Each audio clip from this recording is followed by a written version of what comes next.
So 5 years after building Baddies in Tech from an Instagram selfie, maybe you could talk a little bit about that. Many people in your community are no longer trying to break into tech, but they're trying to move up. How has the conversation shifted from how do I get into a tech career to how do I advance in my tech career? Yeah, absolutely. I'll tell a little bit about the backstory first. So, like I said, I had started my career at an AI health tech startup. I was the only of all the things. And I used to travel for work. So I would travel, set up the clients with the AI, all the things. And one day I was like, kind of feeling myself. I was feeling myself because I was doing a good job at work. I was doing really well with the client, and it was also like right after my birthday. So, I was feeling myself in a professional capacity, but also as a woman.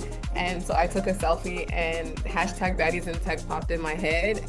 I think now, because now 5 years later, all of those people who got in are now mid to senior level in their roles. We're seeing that the conversation is shifting towards, how do I maintain and advance my career in tech? And it's interesting because there are a lot of barriers for especially women of color to continue to advance in their careers. But I think that there's also a really huge opportunity here with the rise of AI and how work is changing. The rules have changed, the gatekeepers have changed. And so, obviously there is no there's not really people who have 5+ years of experience in AI, right? We're just now getting into it. And so, if you didn't get into tech 5 years ago, now also presents another really big opportunity for you to learn the skills and position yourself because you're on the same playing field as everyone else. You've sat on both sides of the hiring table, Allie, and Ragen as well. When leadership was filling senior roles, what actually separated candidates who got promoted from those who got passed over? Was it years of experience or something else? Honestly, if it's a senior role, yes, it might be years of experience, but it's really just having the skills that they're looking for. You need to have the skills at the end of the day. You need to have that on your resume clearly represented. And it doesn't have to be gained in a traditional way. It can be gained from volunteers, from something that you're building yourself, from group projects, etc. But you do need to have the skill on your resume and have it represented in a way that the recruiter is going to see it and be like, okay, let me at least push them to the next phase. And the one thing that I've always done in interviews is ask questions, ask them literally what is the your biggest problem that you're trying to solve on your team in the next 3 to 6 months. And then in the interviews kind of position yourself and give answers that tell them that you can solve that problem, or you have some unique way of contributing to solving that problem.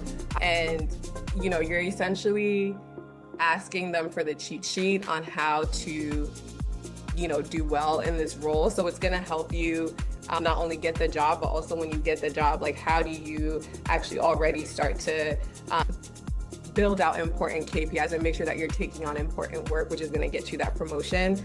Yeah, and Ragen, so at Nexford, we see a lot of professionals coming back or trying to advance their career when they're already mid-level. What skills do you see employers actually looking for at the senior level, in 2026? Is it more AI, more strategy, business acumen? Yeah, that's a good question. And as a hiring manager myself, I think we've hired like 4 or 5 people on the marketing team in the last 3 months here at Nexford. So I've had the pleasure of interviewing and really understanding it from that lens of a hiring manager. And I asked myself a lot of these questions. I think the big thing is what we see is that employers do want you to have obviously AI skills, duh. That is just where we're at. The second thing is how can you, not only do you use AI skills, but you also have to have your own brain, right? You need to be able to articulate whatever you're learning from AI. I will add to that if you guys don't mind, and then we could take a question. Someone else's question is, it's like, don't be scared to reach out cross-functionally too in your organization and partner on projects with them. That's how I was able to really move up fast in my career, is doing cross-functional work and being noticed cross-functionally. Another thing too, I will say, is especially if you're doing the work professionally and you're going back to school or you're getting this certificate, if your current organization is not honoring you, honey, you can leave. Go to another company because you're probably gonna get more money anyways, okay? Another thing too is, just don't take no for an answer. Know your worth. That one. I know your worth, okay? It's okay to pivot. We're in 2026, so you can literally move around a job every 1 year, 2 years. You're gonna get more money. So don't be scared to do that, right? We're not loyalists to corporations anymore in 2026. There is no like stamp of approval that says you're a leader. Like, that's not what happens. It's like everything else in this world. Like, you don't become a leader until you start to lead. And a lot of the times people will not believe in you yourself. That has been my story. Like, you have to believe in yourself first, and then show them why they should believe in you by putting yourself out there. So I think my advice is to learn the skills through programs like Nexford or other programs, and then like build your own confidence so you can start showing up as a leader. As soon as like you're confident enough to say I'm a leader and approve yourself and start showing up that way, people will start to see it, because people only see what you let them see, and people only believe what you believe about yourself.